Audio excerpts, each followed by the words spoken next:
Late April 1945, somewhere east of the Ila River, Germany, the engine of the Jeep idled quietly as Captain T. Moffat Burris gripped the steering wheel, his knuckles white beneath the dirt and grime of 6 days of combat. The young paratrooper from South Carolina stared through the dusty windshield at a column of German vehicles stretching as far as he could see. Behind him sat his lieutenant and assergeant, their rifles ready, but woefully inadequate against what lay ahead. Before them waited 15,000 German soldiers of an armored Panzer Corps. The armament that followed would defy every principle of military logic. 1 jeep, 3 American paratroopers, 15,000 enemy troops with tanks, artillery, and automatic weapons. What happened next was not supposed to be possible. Yet within 30 minutes, the entire German force would lay down their arms without firing a single shot. This was not their result of superior firepower or tactical brilliance. It was the product of one man's audacious bluff and the psychological collapse of an army caught between 2 advancing superpowers. The path to this impossible moment began not in Germany, but in a small town in South Carolina. Thomas Moffat Burris was born in Anderson, South Carolina on September 22, 1919. He grew up in the textile mill country of the South, where hard work and quiet determination defined a generation. After graduating from Clemson University, Burris took a teaching position at Orangeburg High School. He was, by his own description, an easygoing small-town boy who had not been in a fight in years. He had been part of the Reserve Officer Training Corps at Clemson, holding a reserve officer commission. It seemed his future was set. A quiet life teaching history to teenagers in rural South Carolina, then came Pearl Harbor. On December 7, 1941, Japanese aircraft attacked the United States Pacific Fleet. Within days, America declared war on Japan. Days later, Germany declared war on America. Burris received orders to report for active duty in January 1942. At age 22, the school teacher became a soldier, but Burris did not want to be an ordinary soldier. He volunteered for the paratroopers, the elite airborne infantry being formed into a new kind of fighting force. The training was brutal. Jump school pushed men to their physical and mental limits. Many washed out. Burris thrived. He discovered something in himself he had never known existed.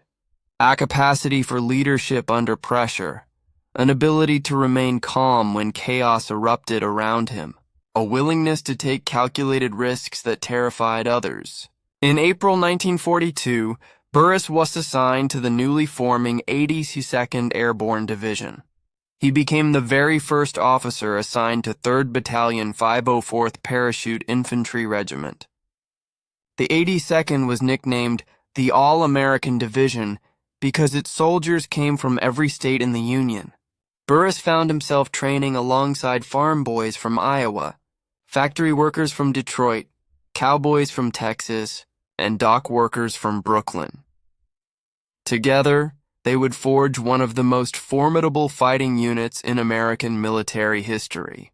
The 504th Parachute Infantry earned a different nickname from the Germans who fought them: Devils in Baggy Pants. The name came from a diary entry found on a dead German officer after the Battle of Anzio. The officer had written that American parachutists were devils in baggy pants who were never more dangerous than when they were surrounded. The baggy pants referred to paratrooper uniforms which differed from regular infantry straight-legged pants. It was a compliment of the highest order from an enemy who did not give compliments lightly. By May 1943, Burris and his regiment shipped out to North Africa. His first combat jump came on July 9, 1943, during the invasion of Sicily. The C-47 transport aircraft bounced through heavy anti-aircraft fire. Tracer rounds stream-vomited from fear and air sickness. When the green light flashed, Burris jumped into the darkness over enemy territory. He landed in an olive grove, gathered his scattered platoon, and fought his way to the objective. It was the first of many times he would lead men into impossible situations. September 1943 brought the invasion of Italy at Salerno. The 504th jumped behind German lines to disrupt enemy reinforcements. Burris led his company through 5 days of continuous combat, often outnumbered, always outgunned, but never defeated. Lieutenant General Mark Clark later credited the 504th with saving the Salerno beachhead. Then came Anzio in January 1944. The amphibious landing became a 4-month nightmare of trench warfare. German artillery pounded American positions daily. Casualties mounted. Burris was wounded twice but refused evacuation. He watched friends die in muddy foxholes. He learned that war was not glory. It was survival. And he learned how to keep men fighting when everything told them to surrender. But the defining moment of Burris's war came in September 1944 at Operation Market Garden. British Field Marshal Bernard Montgomery devised an ambitious plan to end the war by Christmas. Airborne forces would seize bridges across the Netherlands, creating a corridor for armored units to drive into Germany. The 82nd Airborne was tasked with capturing the bridge over the Wall River at Niemi. It was a vital objective. Without it, the entire operation would fail. On September 20th, 1944, Barras received the order that would test every lesson he had learned. His company would cross the wild river in collapsible canvas boats in broad daylight under German machine gun and artillery fire. Then they would assault fortified positions on the far bank. It was a suicide mission by any measure. British officers called it impossible. Burris's own men knew the odds. Yet no one refused. 26 British canvas assault boats, each 19 ft long with plywood bottoms and wooden frames, were brought forward. Each boat was designed to carry 10 paratroopers plus 3 engineers, but they were packed with 13 paratroopers and 3 engineers, 16 men total. Most boats had only 2 or 3 paddles instead of the standard 8, forcing paratroopers to use rifle butts as improvised OES. The wild river was 400 wide at the crossing point. German positions commanded every inch of the approach. The crossing launched at 2:57 in the afternoon. As the boats pushed off from the southern bank, machine gun fire tore into them immediately. Artillery shells exploded in the water. Men screamed and died. Boats capsized. The river ran red. Burris commanded I Company in one of the 2 lead boats of the first wave. His boat took multiple hits within seconds. The engineer steering the boat, Private First Class Willard Jenkins, was killed by a 20mm shell that shattered his head approximately 1/3 of the way across the river. His blood and brains spilled onto Burris's lap. Shrapnel from the same blast wounded Burris in his ribs. Men fell around him. The canvas sides ripped open. Water poured in. They were sinking. Burris kept his men paddling. The crossing took 15 to 20 minutes of hell. They reached the far bank with 6 men left from 16. Half his company died in that crossing. Only 13 boats from the first wave reached the northern shore intact. Total casualties for the assault reached between 24 and 48 killed and approximately 70 seriously wounded. But they had made it across. Under murderous fire, Burris rallied the survivors.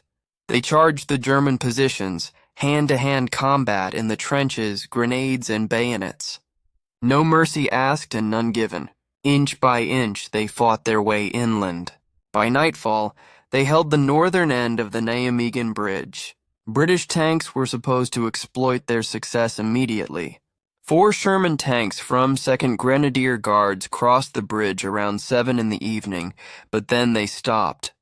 Burris waited at the bridge. The tanks did not advance. A British tank commander, Captain Peter Carrington, told Burris they could not advance without orders, and because a single German anti-tank gun blocked the road. Burris, who had just lost half his company taking that bridge, exploded with rage. "I have just sacrificed half of my company in the face of dozens of guns, and you will not move because of one gun." Multiple American officers, including Major Cook, Colonel Tucker, and General Gavin himself, subsequently tried to convince British forces to advance. All failed. The tanks remained stationary for 18 to 24 hours, not advancing until 11 p.m. in the morning on September 21st. By then, Lieutenant Colonel John Frost's battalion at Anham Bridge, 11 mi away, had been overpowered. The British paratroopers who desperately needed relief were forced to surrender. Years later, Lord Carrington, who became British Foreign Secretary, denied the confrontation in his autobiography, stating the exchange did not occur as described. But multiple American paratrooper accounts corroborate the incident and the intense frustration. The British halt had tactical justifications, ammunition and fuel shortages, lack of infantry support, and an exposed, elevated dike road unsuitable for tanks. The divide reflected competing military cultures. Aggressive paratrooper ethos versus by the book Guards Mentality. Burris received the Silver Star for the Wall River crossing. The citation praised his brilliant and inspirational leadership and heroism in securing the north end of the vital Nmegan, a highway bridge. But Burris knew the truth. Bravery had not won that battle. Audacity had the willingness to attempt what seemed impossible. The capacity to bluff when the odds were hopeless. These lessons would serve him well 6 months later. December 1944 brought the Battle of the Bulge. Hitler launched his final desperate offensive through the Ardennes forest. The 82nd Airborne rushed into combat with little food, ammunition, or winter clothing. They deployed to Vermont, Belgium, and blocked Camp Group of Paper at Chenau, delivering the Germans their first defeat of the Battle off the Bulge. Burris and his men held their positions against German tanks and artillery. They fought in sub-zero temperatures. They endured constant bombardment, but they did not break. By February 1945, they were pushing into Germany itself. The final months of the war became a race. Soviet forces advanced from the east. American and British forces drove from the west. Germany was being crushed between two massive armies. Hitler's 1,000-year Reich was collapsing in fire and blood, but the fighting was not over. German units trapped between the advancing alleys fought with the desperation of men who knew they were doomed. On May 1945, the 82nd Airborne Division liberated Vubelin concentration camp near Ludwigslust. What Burris and his men found there defied comprehension. Approximately 3,500 to 4,000 prisoners, mere skeletons covered in skin, barely alive. Approximately 1,000 dead bodies lying in open pits, some evidence of cannibalism among the starving. The stench was overwhelming. Men who had fought through 2 years of combat vomited at the sight. Burris shot the lock off a door to liberate prisoners. He was among the first Americans to witness the atrocities. He ordered his troops to document everything with photographs. The world needed to see this. The world needed proof of what the Nazi regime had done. Burris later stated, "The concentration camp in Germany was the worst thing I saw during the entire war." The American army ordered the townspeople of Ludwigslust to tour the camp. German civilians were forced to see what had been done in their name. On May 7th, the 82nd Airborne conducted funeral services for 200 victims in the town square. Citizens of Ludwigslust captured German officers, and several hundred American paratroopers attended. The division chaplain delivered a stinging eulogy. The crimes here committed in the name of the German people and by their acquiescence were minor compared to those found in other German concentration camps. Here there are no gas chambers, no crematoria. These men of Holland, Russia, Poland, Czechoslovakia, and France were simply allowed to starve to death. Within 4 miles of your comfortable homes, 4,000 men were forced to live like animals. Burris stood at attention during the service. He had seen terrible things in this war. Friends blown apart by artillery, men drowning in the wild river, the charnel house of Anzio, but nothing compared to Vauban. Nothing revealed the depths of human evil like that camp. He knew then that defeating Germany was not enough. The world needed to ensure this never happened again. By late April 1945, Allied commanders faced a strategic decision. Soviet forces were closing on Berlin from the east. American forces had reached the Elbe River from the west. Supreme Allied Commander Dwight Eisenhower ordered American troops to halt at the Elbe and allow Soviet forces to take Berlin. The political arrangements for post-war Germany had already been negotiated at the Yalta Conference. Berlin would fall within the Soviet occupation zone. There was no military purpose in American forces fighting their way into a city that would be handed to the Soviets anyway. But Burris chafed at the order. He was 25 years old. He had been fighting for nearly 3 years. Berlin was 40 mi away. The war was almost over, and he was supposed to just sit and wait. It went against everything in his nature. Burris was a man of action. Waiting Worcestershire. On a day in late April, exact date uncertain, Burris made a decision. Helater recalled telling his lieutenant and sergeant, "I cannot stand this any longer. Let us get in my jeep and drive across the river and see what we can see. See if there are some crowds still over there." It was not an official order. It was not an authorized reconnaissance. It was 3 paratroopers in a jeep driving into enemy territory because Burris was curious and restless. They drove approximately 40 minutes, roughly halfway to Berlin. The roads were clogged with refugees fleeing the Soviet advance. German civilians pushed carts loaded with their possessions. Children cried. Old people stumbled along in exhaustion. The social order of Germany had completely collapsed. Authority no longer existed. Fear ruled everything. Then ahead on the road, Burris saw something that made his blood run cold. German military vehicles. Dozens of them. No, hundreds.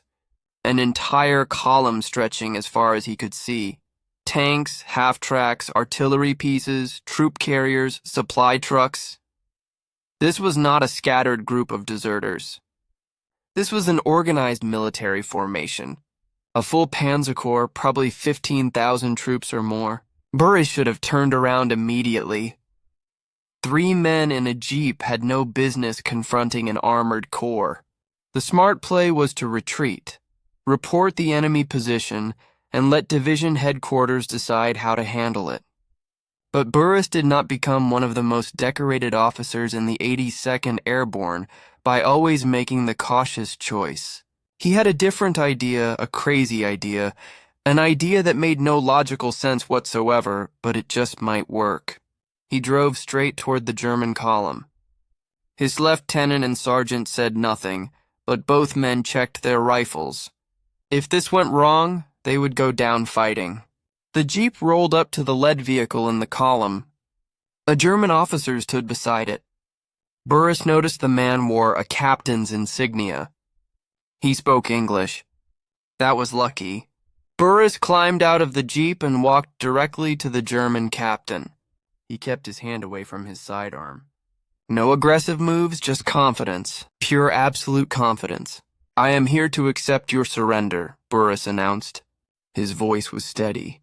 Matter of fact, as if this was the most natural thing in the world, as if he had not just driven 40 mi behind enemy lines with 2 other men to confront 15,000 German soldiers. The German captain stared at him in disbelief. He looked past Burris to the jeep. 2 men, 1 vehicle, no supporting troops, no tanks, no artillery, nothing. The captain's face registered confusion, then suspicion, then something approaching amusement. He gestured at the jeep and the two Americans waiting beside it. "Are you crazy?" he asked in heavily accented English. "3 men and a jeep?" It was a fair question. Boris was indeed taking an extraordinary risk. But this was not a moment for rational assessment. This was a moment for audacity, for the kind of bluff that Boris had been perfecting since he jumped into Sicily 2 years ago. He looked the German captain straight in the eye. "I have a whole army of paratroopers and tanks right behind me," Boris said calmly, "and the Russians are right behind you. Do you want to surrender to us or to them?" It was a magnificent lie. There was no army of paratroopers behind Boris. There were no tanks. There was nothing but the same empty road they had driven down. But the German captain did not know that. And more importantly, the German captain desperately wanted to believe there might be an American army nearby because, if there was not, his only option was to surrender to the Soviets. And every German soldier knew what that meant. The Soviet Red Army had suffered unimaginable casualties fighting Germany on the Eastern Front. Over 20 million Soviet citizens died in the war. The Soviets had seen their cities burned, their people enslaved, their nation nearly destroyed. They advanced into Germany with a hunger for vengeance that terrified German troops. Stories circulated of mass executions, brutal treatment of prisoners, and systematic reprisals. True or not, German soldiers believed them. The prospect of Soviet captivity was a nightmare that haunted every Wehrmacht officer. American captivity, by contrast, seemed almost civilized. The Americans followed the Geneva Convention. They treated prisoners humanely. They did not execute officers in sight. The German captain knew all this. As he stood in the road looking at Boris, he faced a choice. He could call the Americans bluff, order his men to disarm these 3 paratroopers, continue the retreat toward wherever they were going, and eventually fall into Soviet hands. Or he could accept what this confident young captain was offering, a chance to surrender to the Americans, a chance to avoid the Red Army, a chance, however slim, to survive this war. The German captain said, "Wait a minute." He turned and walked back down the column. Boris watched him gather 3 or 4 other German officers. They formed a small group beside one of the vehicles and began an animated discussion. Boris could see them gesturing. Some pointed toward him, others pointed east toward the Soviet lines. The debate continued for several minutes. Boris stood perfectly still, his face a mask of confidence. Inside, his heart pounded. This could go either way. Finally, the German captain broke away from the group and walked back to Boris. His hand moved to his holster. Boris tensed. The lieutenant and sergeant in the jeep raised their rifles slightly. This was it. Either surrender or combat. The German captain pulled his pistol from the holster. For a brief moment, Boris thought, "Oh no, not here in the last few days of the war." The captain held the pistol, pointed it at Boris's heart, then turned it around, grip first, and extended it toward Boris. The universal gesture of military surrender. Boris accepted the pistol. He nodded to the German captain. The captain saluted behind him. The word spread down the column. Surrender. The Americans have arrived. We are surrendering. German soldiers began dismounting from vehicles. They stacked their rifles. They removed their sidearms and placed them on the ground. Officers organized their men into orderly groups. The discipline held even in defeat. This was still a professional military force, but it was a defeated one. Boris faced an immediate problem. He had 15,000 German prisoners and no way to guard them or transport them. He had no communication with his division. He had 3 men in one jeep. The situation was absurd. He ordered the German officers to maintain control of their troops and begin marching west toward American lines. The Germans obeyed. Burris and his 2 men followed in the jeep, bringing up the rear of the column like shepherds hearing sheep. They drove for hours. The column of German soldiers stretched for miles. They passed through destroyed villages and abandoned checkpoints. Occasionally, they encountered American patrols who stared in amazement at the sight. Where did all these prisoners come from? The story spread quickly through American lines. Captain Burris accepted the surrender of an entire Panzer Corps with just a jeep and 2 other men. Nobody could quite believe it. When Burris finally reached 42nd Airborne Headquarters, his colonel was waiting. The colonel was not happy. Burris had defied orders. He had driven into enemy territory without authorization. He had taken unnecessary risks. The colonel did not know whether to court-martial him or commend him. For several days, Burris waited to learn his fate. Some officers argued he had shown dangerous disregard for orders. Others pointed out that he had just captured 15,000 enemy soldiers without firing a shot. In the end, the Army decided that results mattered more than procedure. Burris was recommended for commendation rather than punishment. Years later, when asked about the incident, Burris was characteristically modest. "I needed a plan and quick," he said. The plan had been simple. Bluff with absolute confidence. Offer the Germans a choice between 2 outcomes, one of which was clearly preferable, and pray they took the bait. It had worked because Burris understood something fundamental about military psychology. In April 1945, the German army was broken, not just militarily but psychologically. They knew the war was lost. They knew Hitler's promises were lies. They were terrified of the Soviets and exhausted from years of fighting. All they wanted was a way out. Burris gave them one. The war in Europe ended on May 8, 1945. Germany surrendered unconditionally. Hitler had committed suicide in his Berlin bunker on April 30th. The 1,000-year Reich had lasted 12 years. The 82nd Airborne Division received the honor of occupation duty in Berlin. General George S. Patton reviewed the paratroopers and bestowed upon the division a new nickname, America's Guard of Honor. Burris stood in formation as Patton addressed them. "You are soldiers who jumped into hell and fought your way out." The war had transformed him. At 25, he was a captain, a veteran of 4 major campaigns, and one of the most decorated officers in the airborne. But the war had also changed him in ways that would take years to understand. Burris returned to South Carolina after the war. He married, started a family, and entered the construction business. He worked at Roebuck Building Company in Spartanburg, South Carolina for 15 years before starting his own firm. In 1970, at the urging of his family, Burris founded Burris Construction Company with his 3 sons, John Hay, Moffett Jr., and Francis. The company undertook major construction projects throughout the Southeast. Burris served as president from 1970 to 1987. In 1982, Burris Building Systems was founded as a division, then incorporated as a separate business in 1987 by Hisson Moffett Burris Jr. from 1977 to 1990. Burris served in the South Carolina House of Representatives representing Richland County.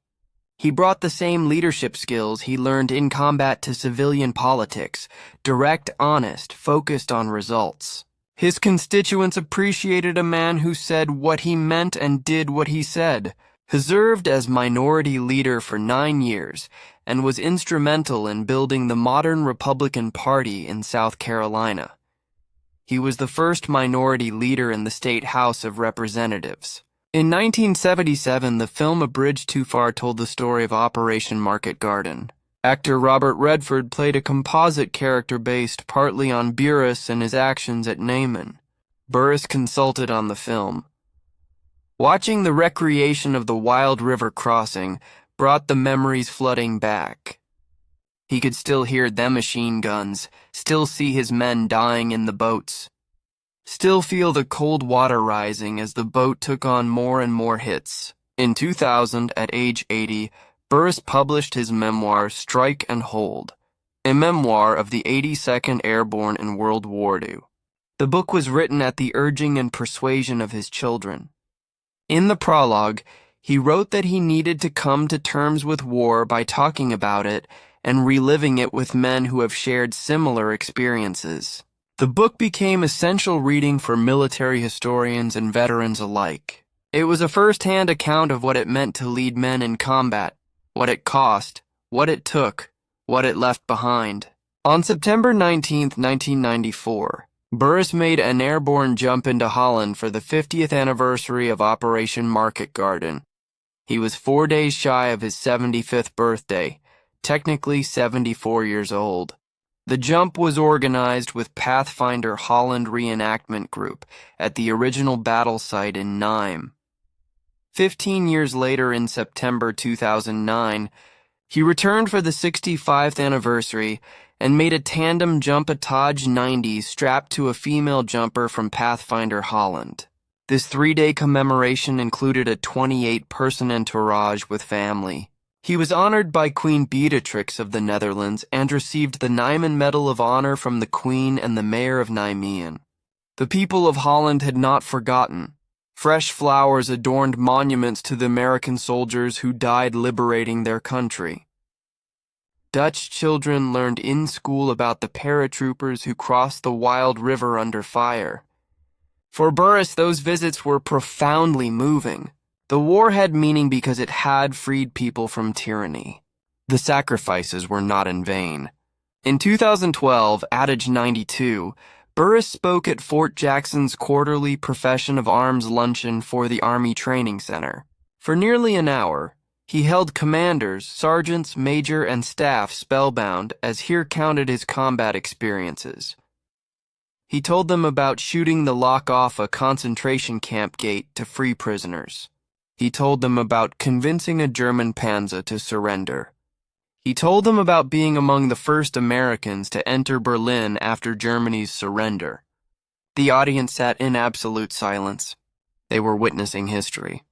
They were hearing from a man who embodied everything the Army aspired to be. One officer who attended that presentation later said, "What resonated most with me as a commander was the simple message that good leaders need to lead from the front and should never expect anything from their soldiers that they would not do themselves." As a result of his exceptional leadership, his men and others who served near him were able to overcome the insurmountable odds they faced and accomplish them, missions they were given, even under the difficult conditions they experienced throughout the war. In his later years, Burris spoke frequently about leadership, duty, and service. He addressed military audiences, civic groups, and schools. His message was consistent. Good leaders lead from the front. Never ask your people to do something you would not do yourself. Take care of your troops, and they will take care of you. These were not abstract principles for Burris. They were lessons learned in blood and fire. When asked about the surrender of the 15,000 German troops, Burris always emphasized the context. It was not about him being brave or clever. It was about understanding the situation.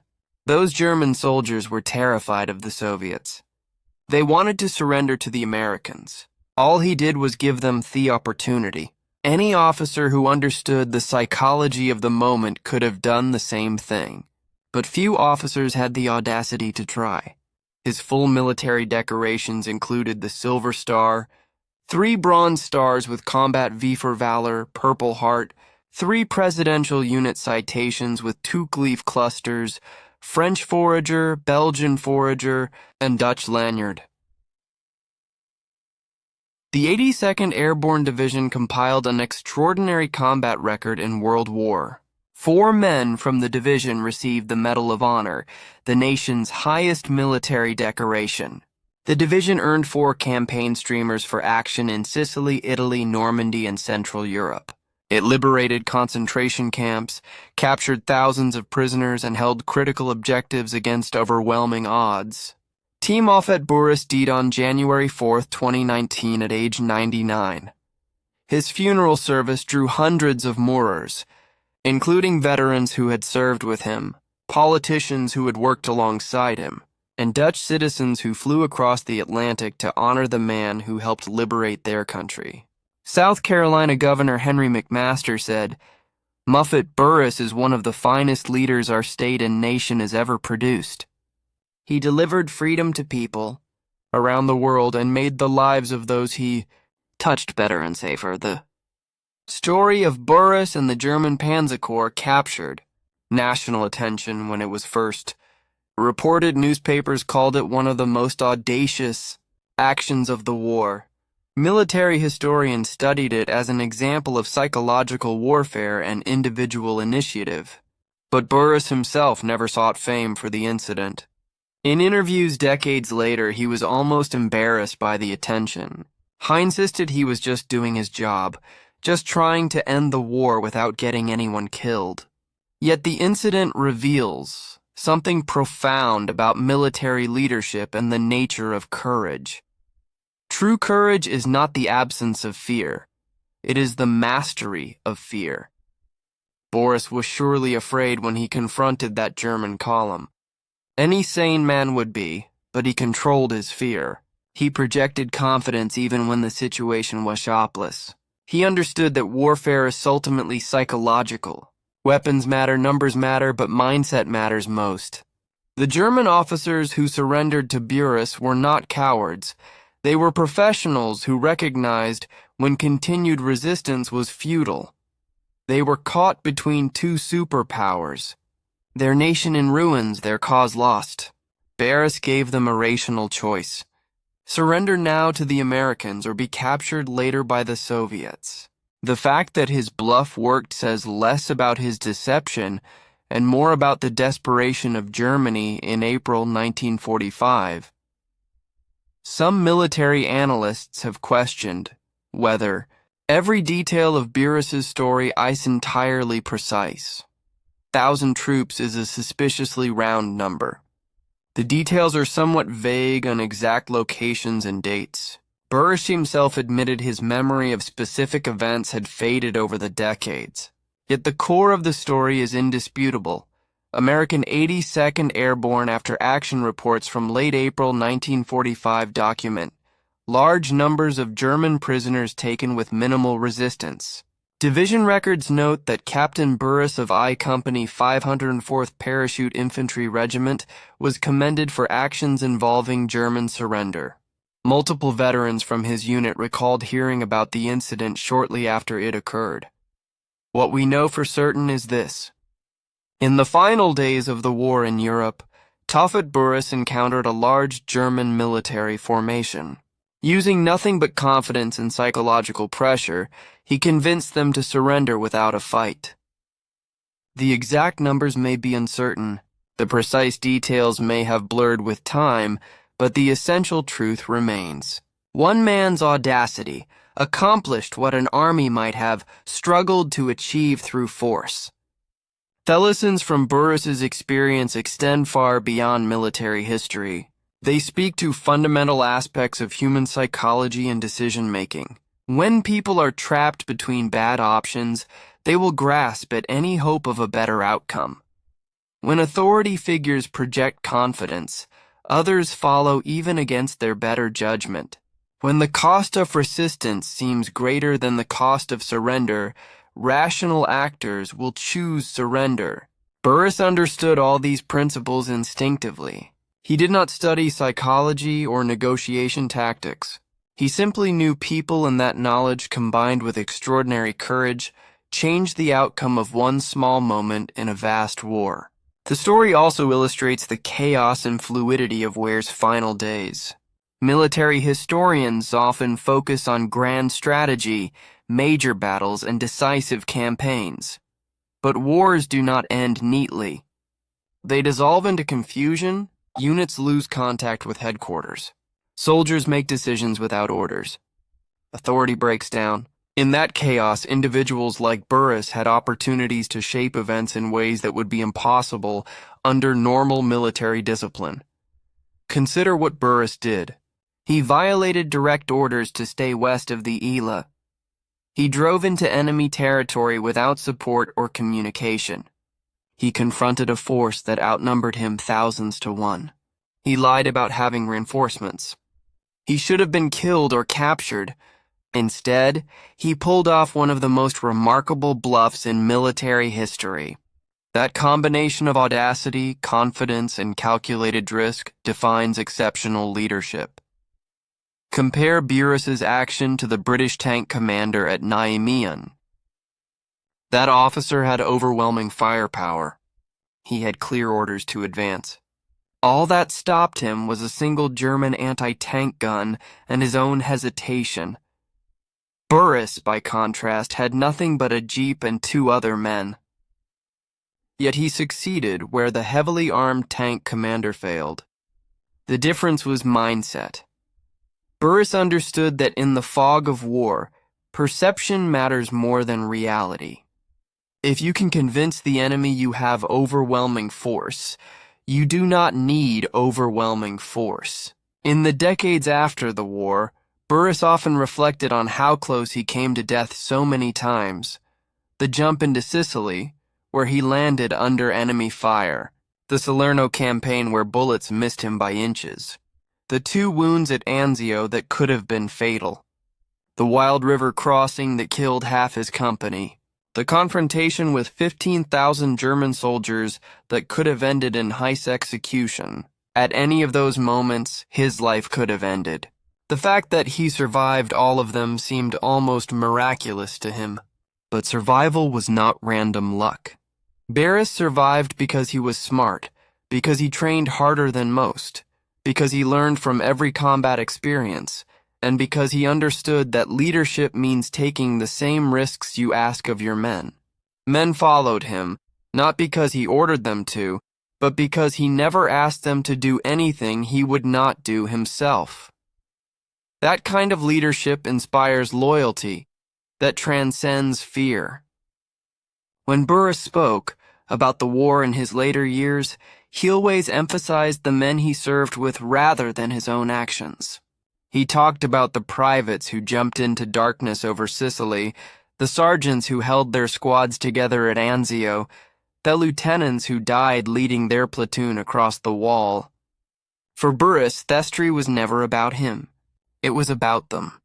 The thousands of young Americans who answered their nation's call, endured unimaginable hardships, and helped defeat tyranny. In 2011, at age 91, Burris Spoketo, the United States Army Chaplain Basic Officer Leadership Course. In 2017, out of J97, he gave an interview to Fox News where he recounted his wartime experiences with the same clarity and humility he had shown throughout his life. Even in his final years, he remained committed to sharing the lessons of leadership and sacrifice with new generations. That was Burris's legacy. Not the medals or the decorations, not the dramatic stories or the incredible risks. His legacy was the example he set, the standard of leadership he maintained, the way he treated his soldiers with respect and led them with courage. Young officers study his actions today not because they are exceptional in the Hollywood sense, but because they demonstrate what is possible when a leader combines competence with audacity. The jeep that Burris drove toward that German column no longer exists, scrapped decades ago, like millions of other World War II vehicles. The road where he confronted those 15,000 German soldiers has been rebuilt and modernized. The refugees who fled the Soviet advance are long dead. The German officers who surrendered that day have passed into history. But the story endures. It endures because it captures something essential about the human spirit. The refusal to accept defeat, the willingness to take impossible risks, the understanding that sometimes the most powerful weapon is confidence itself. In the final accounting of World War II, Moffett Burris was one soldier among 16 million Americans who served.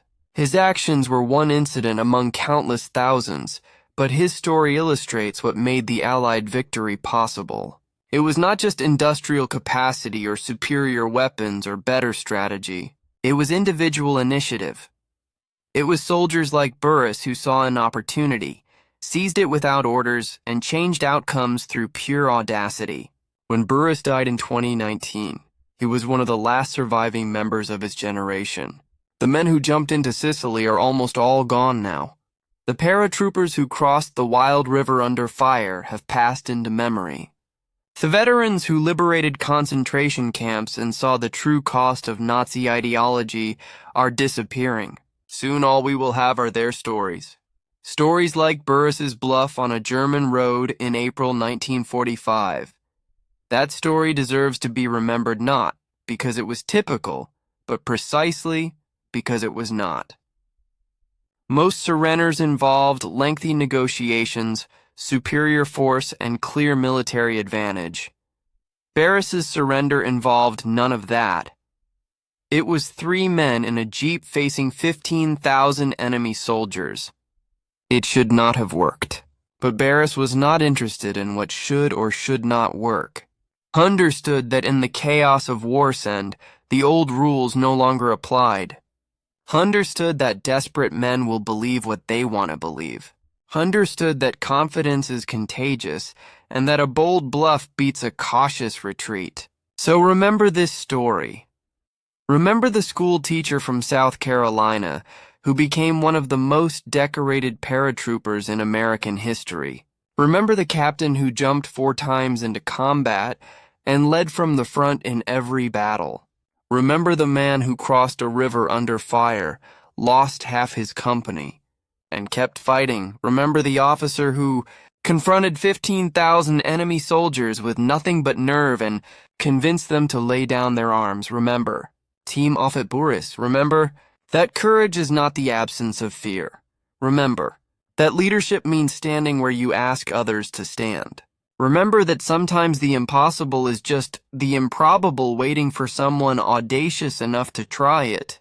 Remember that 3 men in a jeep armed only with confidence and a well-timed bluff can change the course of history. That is the lesson of April 1945.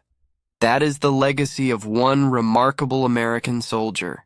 That is what happens when ordinary people face extraordinary circumstances and refuse to accept that impossible means the same thing as unable to attempt. The jeep rolled down that German road with 3 men inside. They confronted an army. They should have died. Instead, they won. And in that victory, however small in the vast scope of World War II, we see the true measure of American military success. Not just superior firepower, not just industrial might, but the audacity of soldiers who refused to believe they were outnumbered when they knew they were right.